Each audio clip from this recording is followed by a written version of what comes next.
I want to tell the world community that while we will always put America's interests first, we will deal fairly with everyone, all people and all other nations. We will seek common ground, not hostility, partnership, not conflict.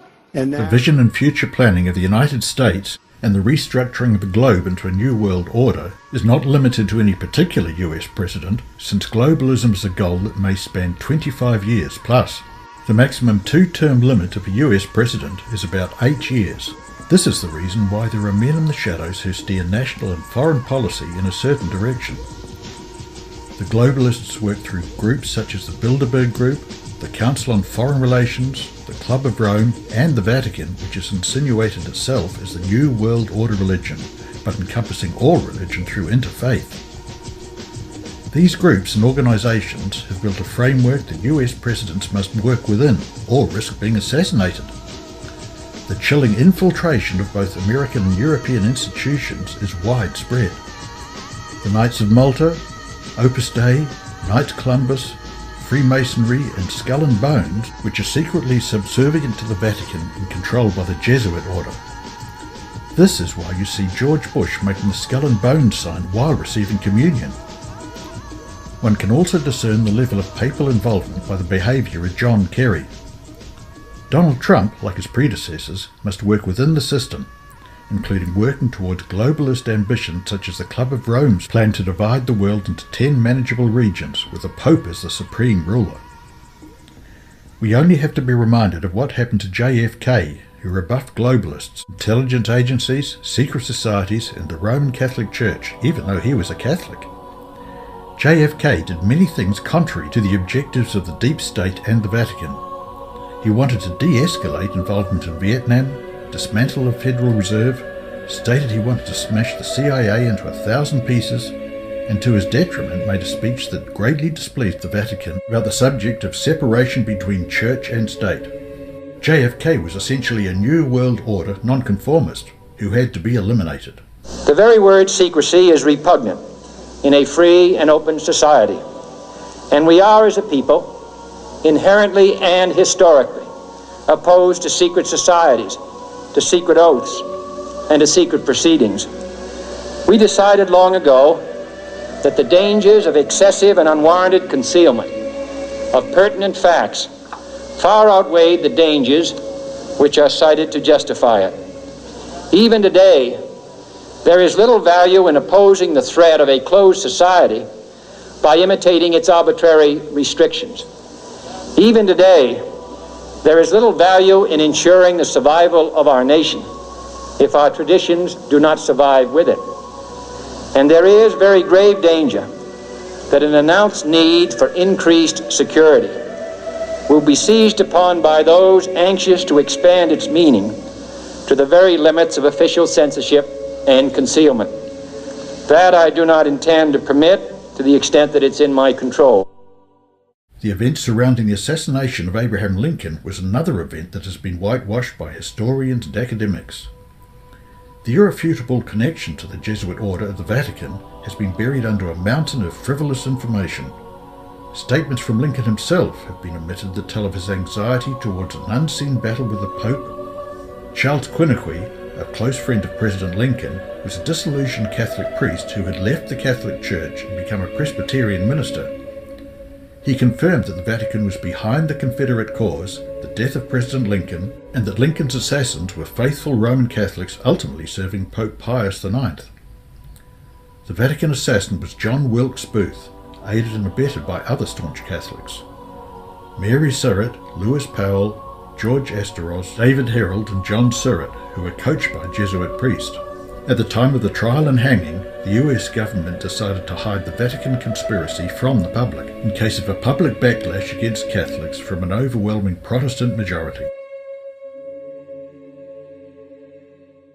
A psychologist stated in TheAtlantic.com that Donald Trump has personality traits of narcissism, disagreeableness, and grandiosity. These personality traits seem undesirable.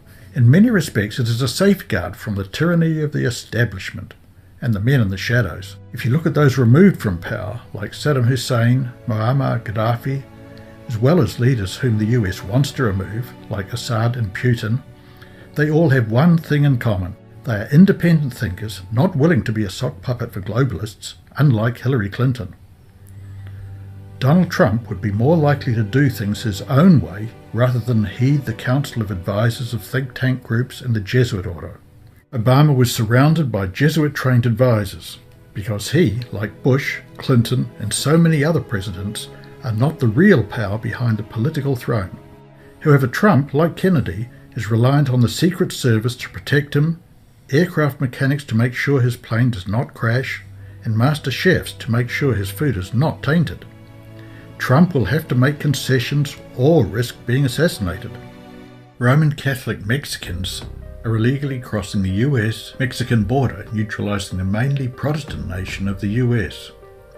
This is the reason Pope Francis was so upset by Trump's statement about erecting a border wall between the United States and Mexico, as more Catholics in the United States would give the Pope even greater political clout. Grazie Dio che ha detto che io sono politico perché... Thank God he said I was a politician, because Aristotle defined the human person as animal politicus. So at least I'm a human person. As to whether I'm a pawn, well, maybe. I don't know. I'll leave that up to your judgment and that of the people. And then, a person who thinks only about building walls, wherever they may be located, and not building bridges, is not a Christian. This is not in the gospel. As far as what you said about whether I would advise to vote or not vote, I am not going to get involved in that. I say only that this man is not a Christian if he has said things like that. Just when I thought I'd seen it all, it happened.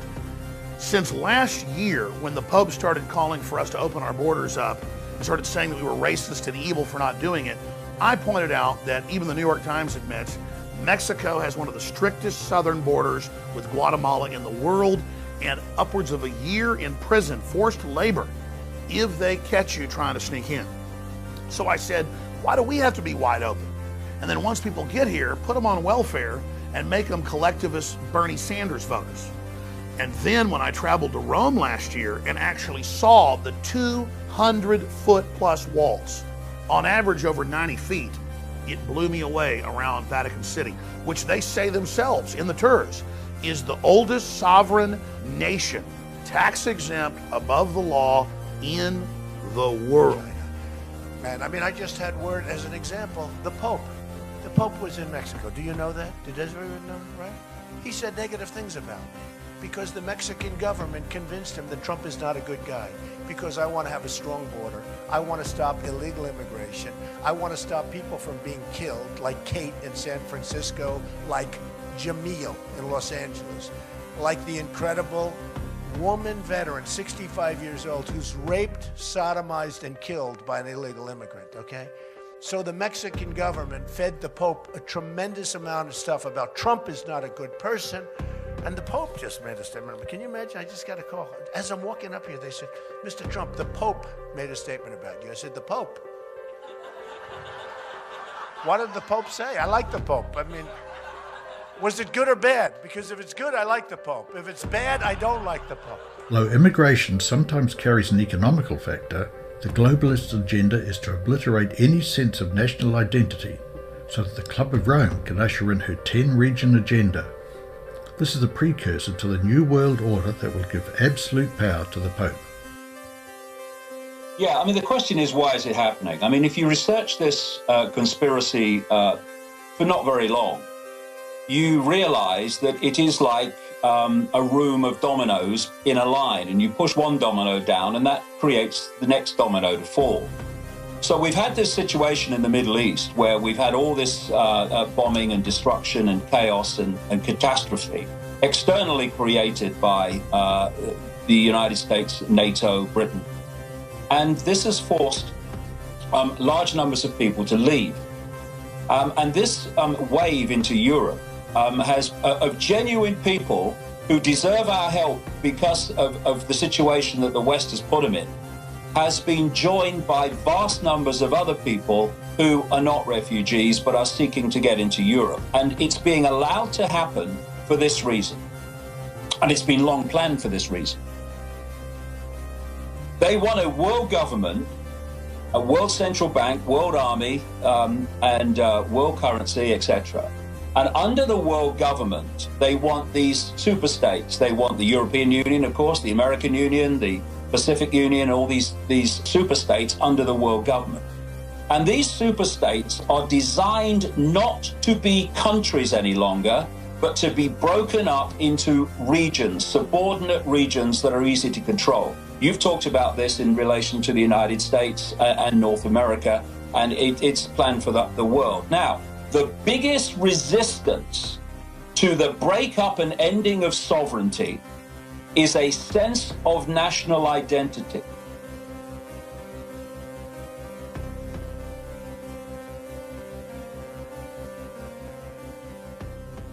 Involved with Putin for I have nothing to do with Putin. I've never spoken to him. I don't know anything about him other than he will respect me. I don't think Putin has any respect whatsoever for Clinton. I think he does respect me.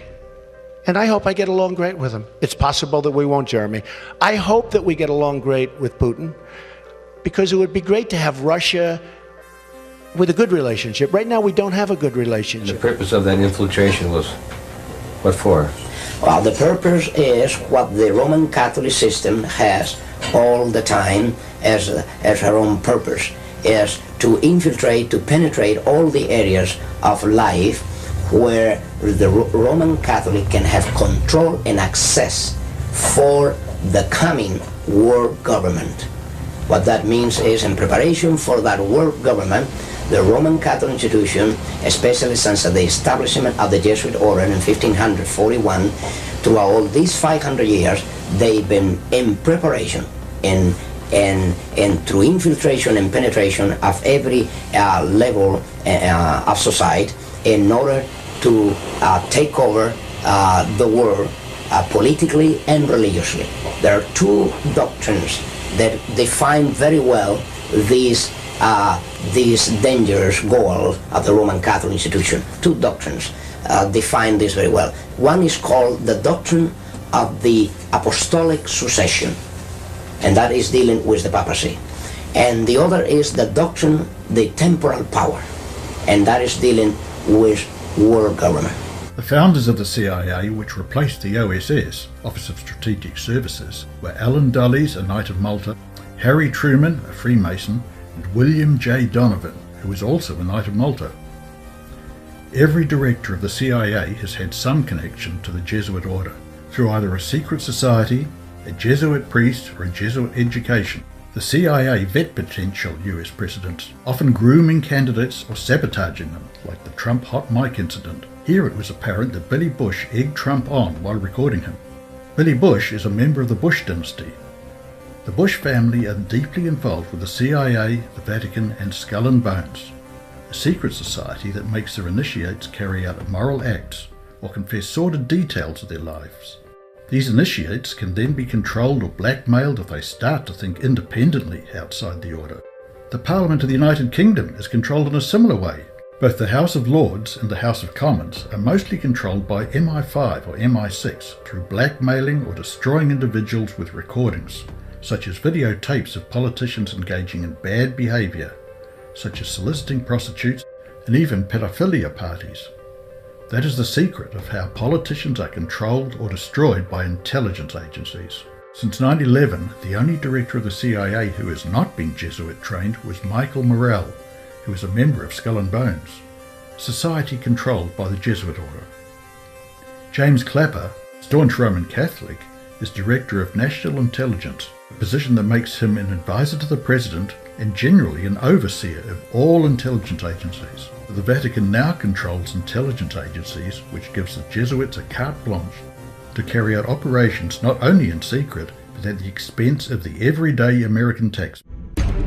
An astonishing admission by the Roman Catholic Church. They run the CIA. Did you know the CIA is also dubbed Catholic Intelligence Agency? Catholics in Action. Is the CIA truly American? For decades, Jesuit affiliates of the Roman Catholic Church have directed the CIA. Leon Panetta and John Brennan, the current director, are Jesuit trained. Are Jesuits today the same as Jesuits of the past? Are you familiar with the Jesuit oath? Its devious plans to control the wealth of the nations, enslave the masses, and depopulate the world. Pope Francis is a Jesuit. Should we be alarmed that the institution the Pope heads also controls the CIA? The CIA's mission is to identify and destroy terrorists and fundamentalists. Pope Francis likewise, and defines them as those who believe in absolute truth, end-time prophecies of Daniel and the Revelation, refuse to yield their liberty of conscience, and give up constitutional rights.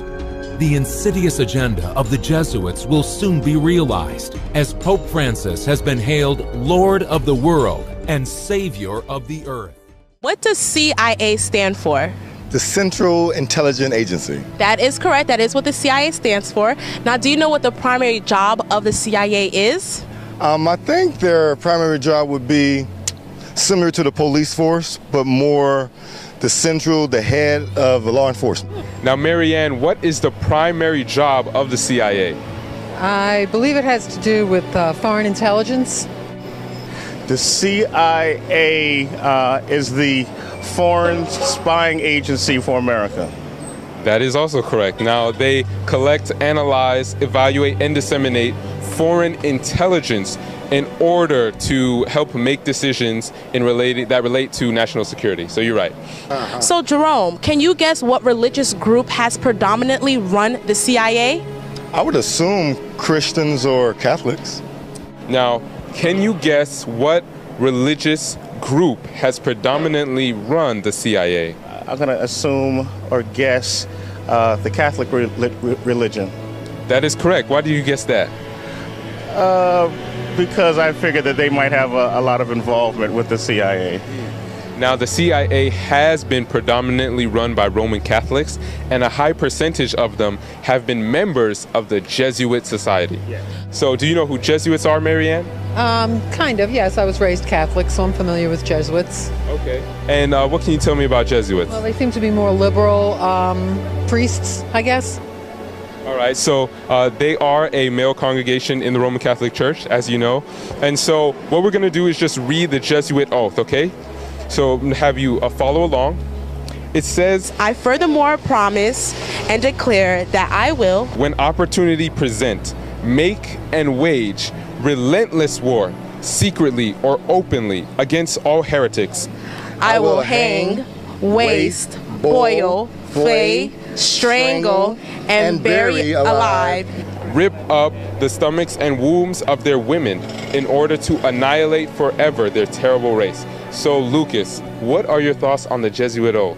Well, based on that oath, I'm not too fond of the group. I haven't really looked into what else they claim to stand for, but it's kind of concerning to have a group, like you said, so involved in central intelligence and everything, and being so motivated by these values. So what are your thoughts on the Jesuit oath?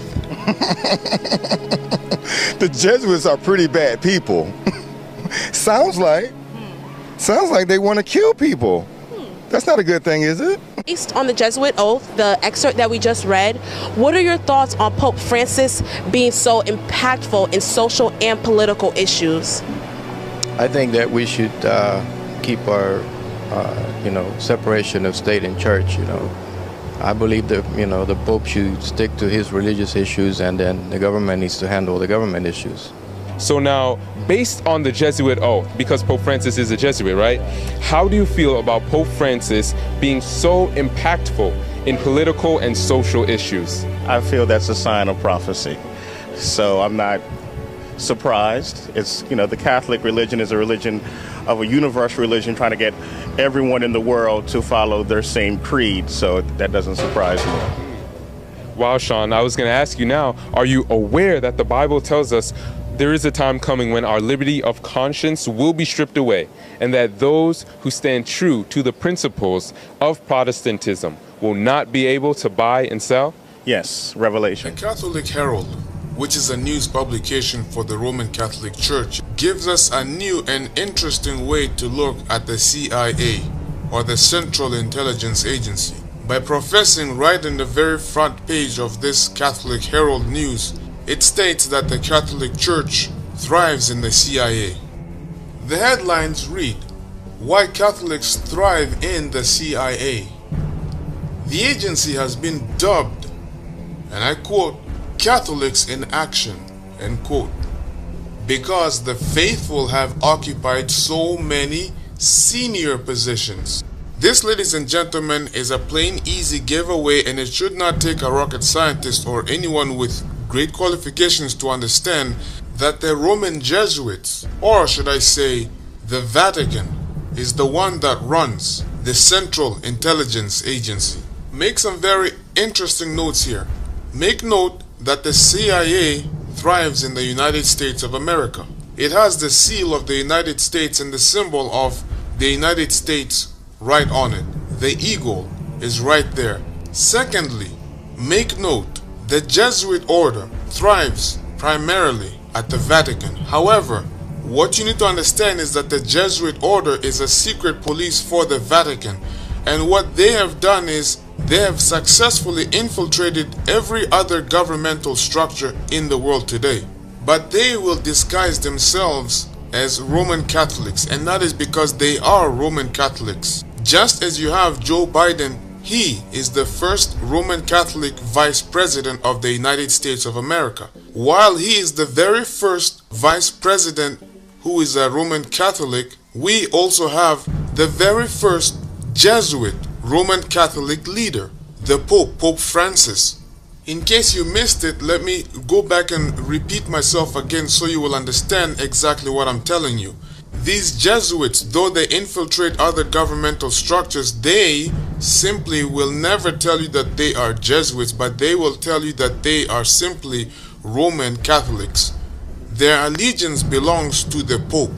These so-called Roman Catholics, they are Jesuits, especially the ones who are in political structures or in judicial positions of power.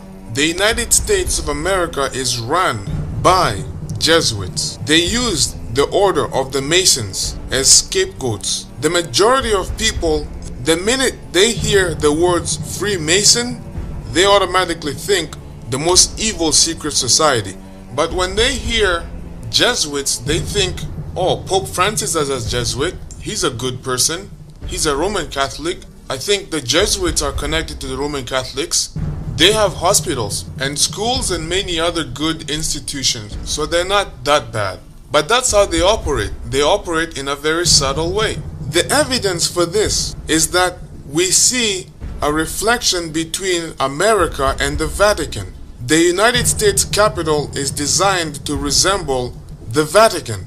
The obelisk in the United States of America also is a direct reflection of the obelisk of Rome and the Vatican. The symbols of sun worship within the Freemasons and within the Jesuit order, it's all the exact same. Going back to the CIA, when we look at the symbol of the CIA, the United States seal, what we also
The attention placed on the NSA's mass surveillance of American citizens, it's easy to forget the other countries that are taking a page out of the agency's spy book. Just this past weekend, it was revealed that in 2008, Australia's surveillance agency shared information about the country's citizens with its most trusted intelligence partners. Perhaps the most concerning part of this recently leaked Snowden document was the discussion between these allies over whether or not to share the medical, legal, and religious information of Australian citizens. But this story is just a microcosm of the larger international spying cabal working together to peer into every nook and cranny of the world. So who exactly are these peeping partners? Well, they call themselves the Five Eyes, a partnership made up of intelligence agencies in 5 English-speaking countries: the US, the UK, Australia, Canada, and New Zealand.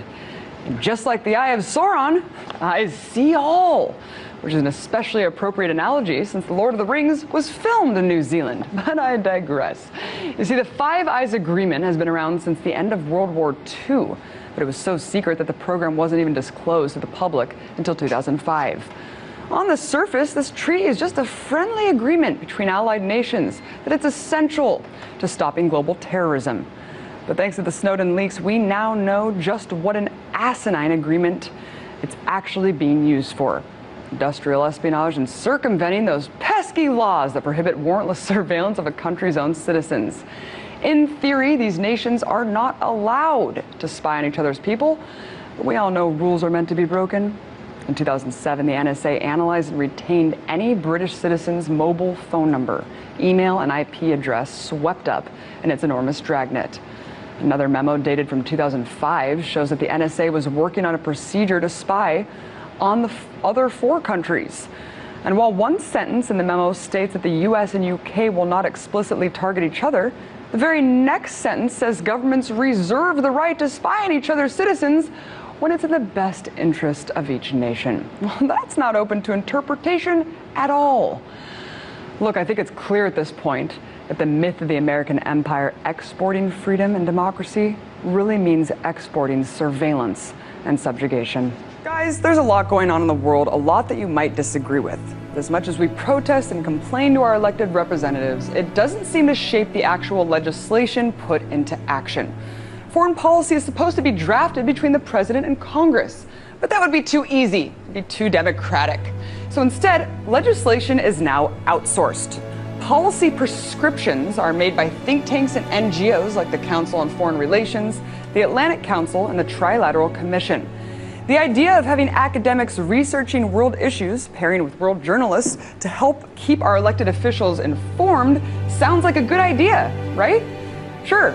But what happens when the policy recommendations are being made by the councils and think tanks whose board members are the CEOs of some of the biggest corporations in the world? Is it a conflict of interest that many of these councils are run by executives from almost every major industry, from food to media, and most shockingly, national defense? Let's take a look at just some of the few. Council on Foreign Relations. Their mission statement is in part sponsoring independent task forces that produce reports with both findings and policy prescriptions on the most important foreign policy topics.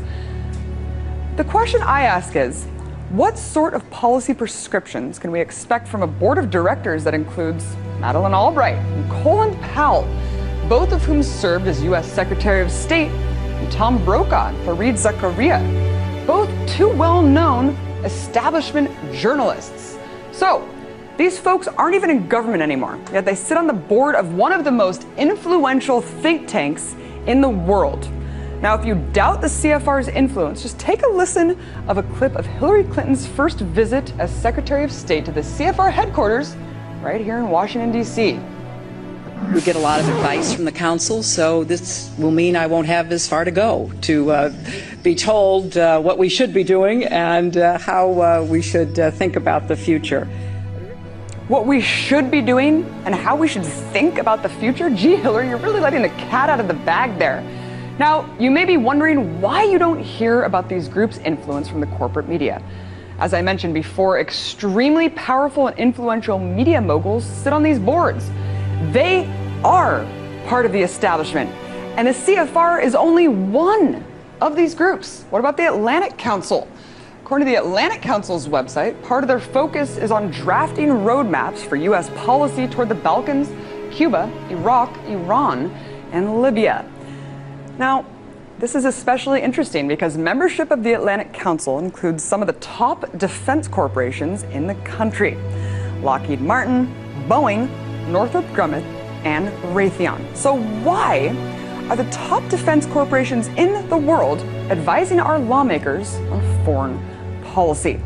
As we know, the revolving door between government and corporations never stops spinning. The Bilderberg Group can be summed up in their goals and aspirations by looking at the founders. Joseph Ratzinger, who once studied to be a Catholic priest in a Jesuit seminary, was concerned about the anti-Americanism in Western Europe.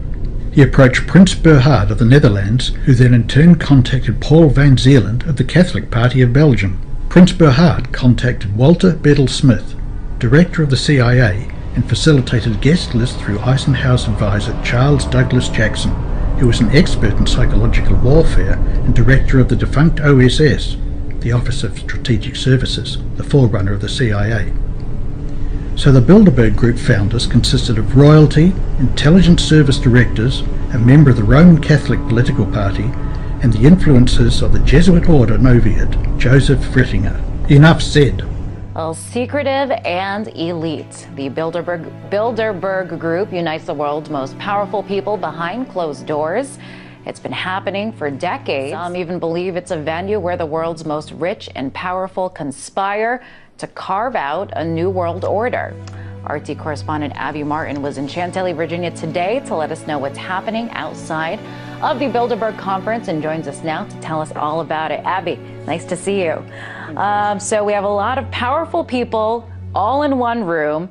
Happens all the time. So what's all the fuss about? Yeah, egregious violation of federal law. There's an act called the Logan Act, which says that you cannot meet with foreign diplomats without congressional oversight. And I think that that's really the main key here is people are like, hold on, why are there 130 of the most powerful world players in banking, mining, oil, food, media, defense, and politics? Why are they all getting together and meeting in secrecy behind closed doors without any congressional oversight or really any awareness of what it is they're talking about?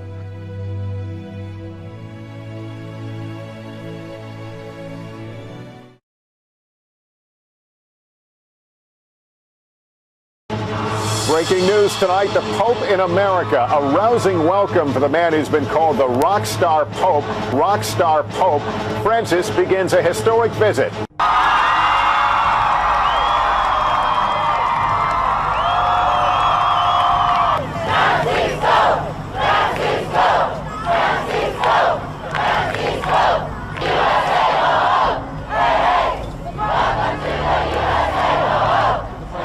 The Pope, the two leaders will speak to the world, then hold a one-on-one meeting with only translators in the room, all before Pope Francis addresses Congress Thursday with Biden in attendance.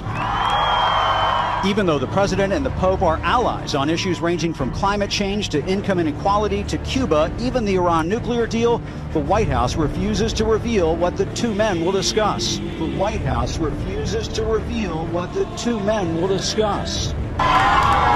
For the faithful who'd been waiting for hours, the emergence of Pope Francis shortly before 9 a.m. was the thrill of a lifetime. Thousands, led by the President and Mrs. Obama, waited to greet him.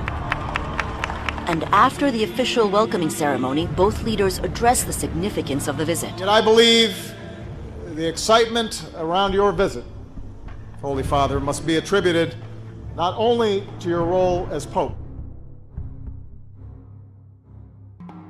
30 seconds left. Anything else? Yes, I would like to just end with this note. As far as all the things that have happened while the Pope has been visiting here, the thing that bothered me the most is when he said Christ failed on the cross.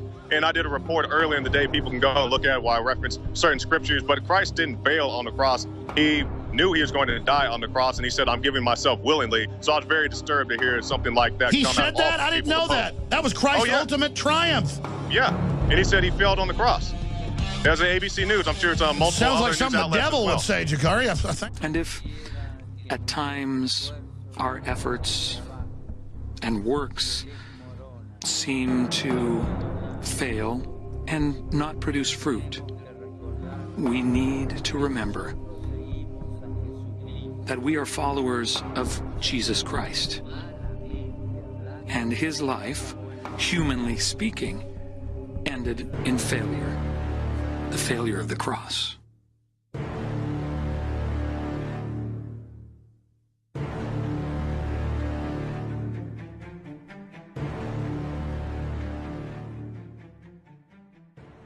Flammas eius, Lucifer matutinus inveniat.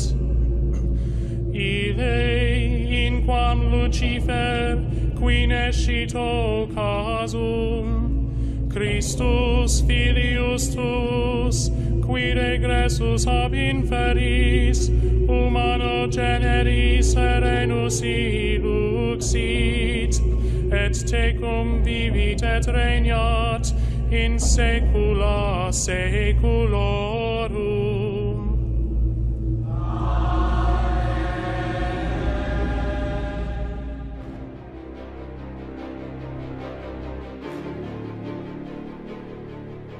Words from Cardinal Timothy Dolan, but before that, you can see the Pope greeting members of the religious faiths one by one.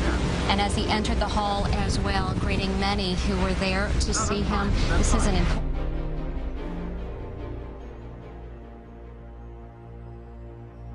Papa Francesco, on behalf of this very distinguished group, representatives of the Hindu, Buddhist, Jain, Sikh, Native American, Jewish, Islamic, and Christian communities of New York City.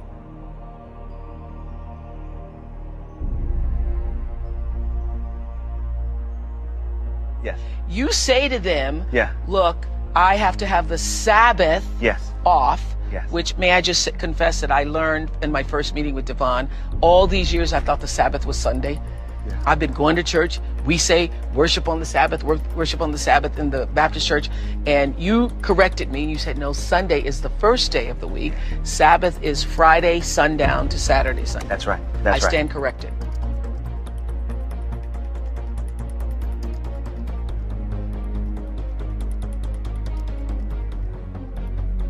That's because Sunday is a day of worship. You're supposed to be in a Christian church. But wait a second, aren't we supposed to have religious freedom in America? Some religions worship on different days. Because blue laws, which date back to colonial times, still ban that in a dozen states. Originally, they outlawed regular Sunday work. No buying, no selling, traveling, public entertainment, or sports even. People, it's baked in, have always had this temptation to let work crowd out all the other things that matter. Family, faith, and they have to be told again and again, knock it off, don't work. It's interesting. You think people are lazy, but they work too much. Americans work too much. Maybe, but they should certainly be able to choose their own days off. The idea that somehow a bunch of guys in a state capital somewhere know what's best for us in terms of, you know, how many days off we take and when we take them. Everyone listen to the Pope speak on the importance of keeping Sunday as the Sabbath. We are called to reflect more deeply on the mystery of creation and therefore of our own lives. We are called to rest.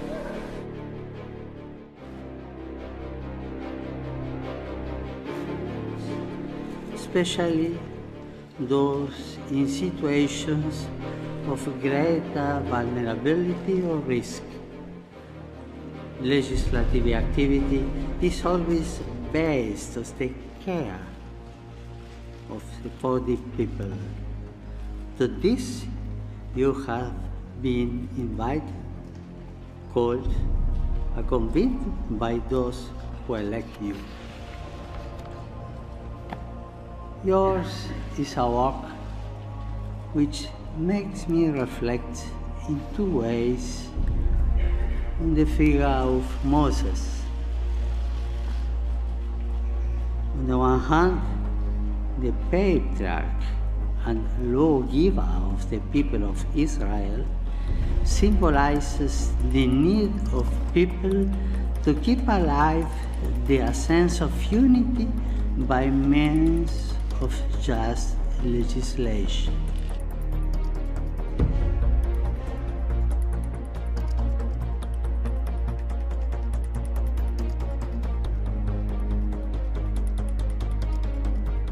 Our particular campaign in the European Agency for Safety and Health at Work is about psychosocial risks and stress in the workplace. And the reason we decided on that topic is because our board is tripartite, governments, unions and employers. I think the evidence we have in terms of looking at long hours is that it's not so much which day of the week you are working for us. It's a question that every worker has to get adequate rest. Now, there are other cultural issues around the Saturday and Sunday working. And in particular for the Sunday working, I think it's interesting what the recent Eurofound survey has to say about this. There's an increasing number of people having to work on Sundays, an increasing number of people saying that it is impacting on their family lives. From the occupational safety and health point of view, we're very keen that workers get adequate rest.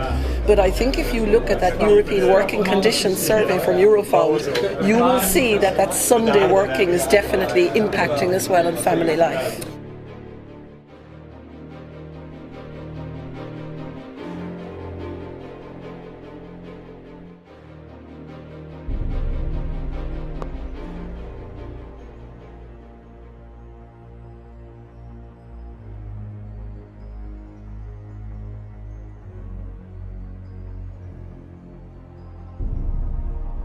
And that no man might buy or sell, save he that had the mark, or the name of the beast, or the number of his name.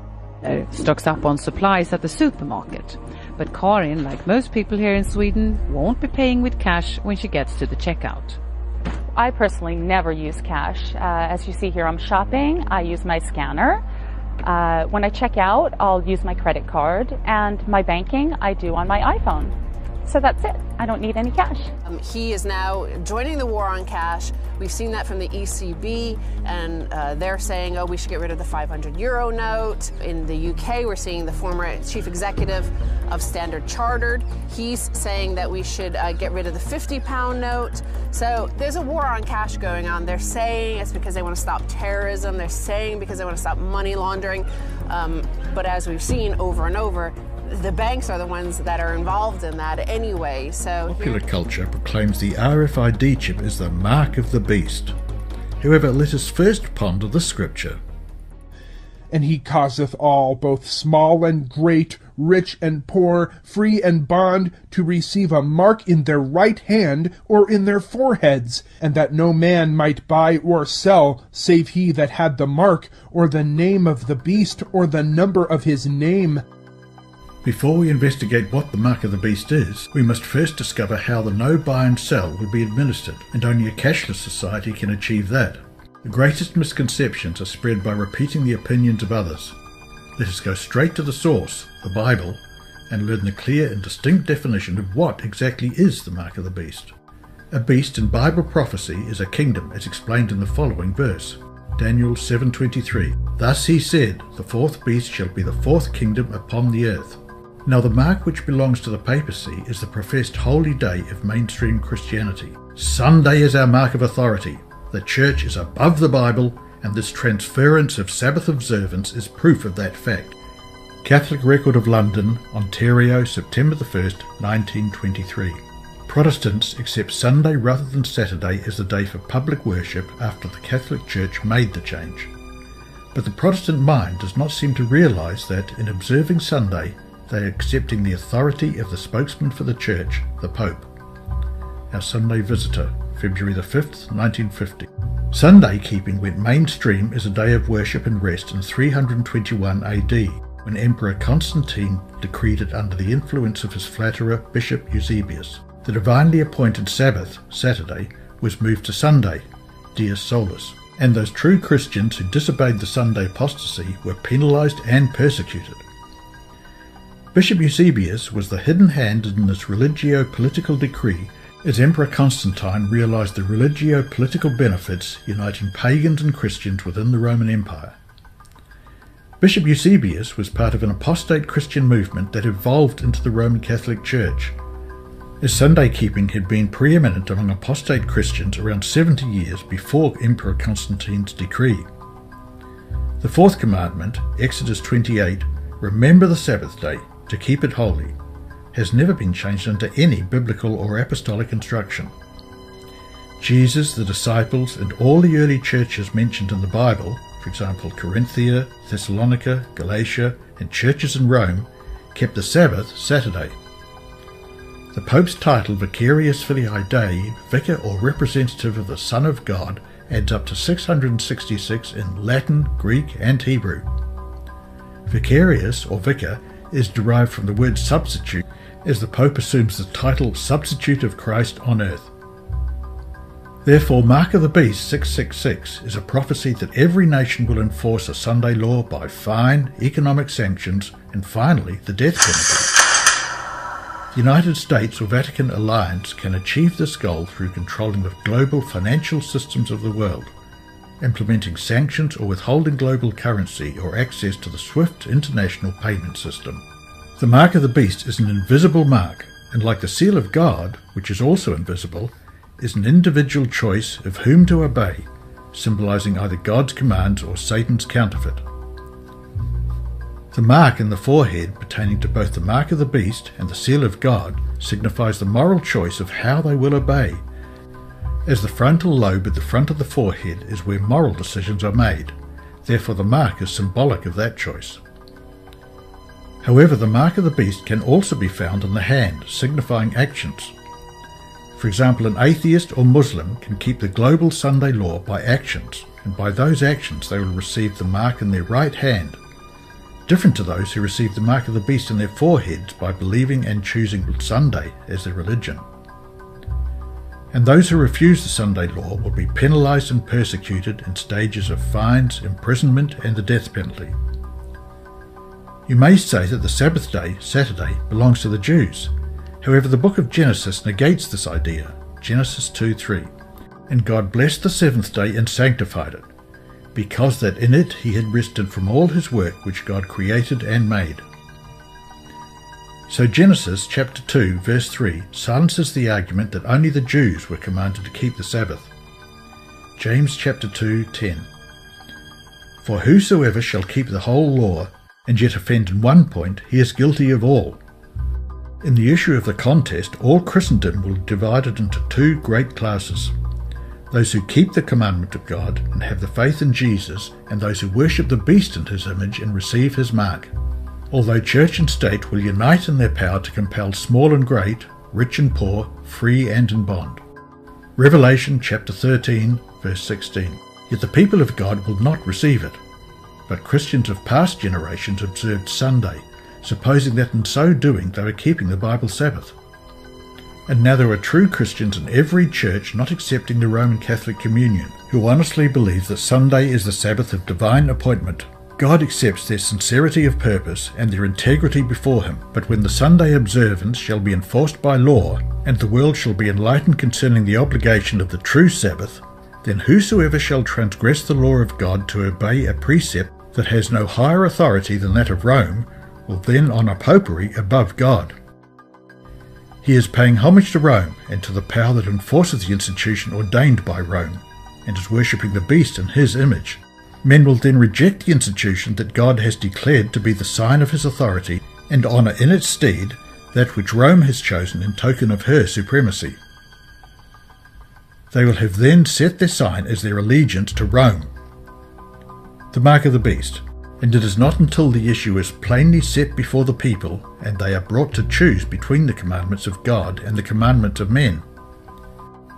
Those who continue in transgression will receive the mark of the beast. Many think the RFID chip will be the mark of the beast. However, this theory does not pass the biblical test, but nevertheless the RFID chip, facial recognition machines, smart card with SIM, Apple Pay, and many other identification cards a validation that a world government can implement a no-buy-sell ultimatum if the Pope's mark Sunday law is not observed.